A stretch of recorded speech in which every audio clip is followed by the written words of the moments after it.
insonda deydilar 3 xil do'sti bo'ladi.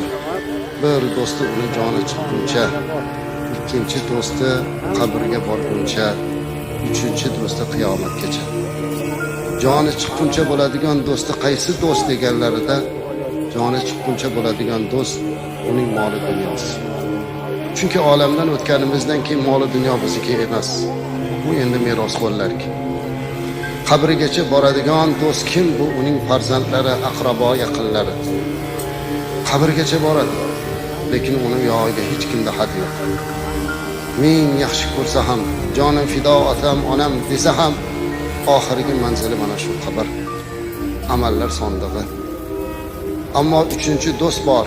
Bu do'st qiyomatgacha birga turadigan do'st. Bu uning qilgan solih amallaridir. Ana shu amal xolis bo'lishligi, Alloh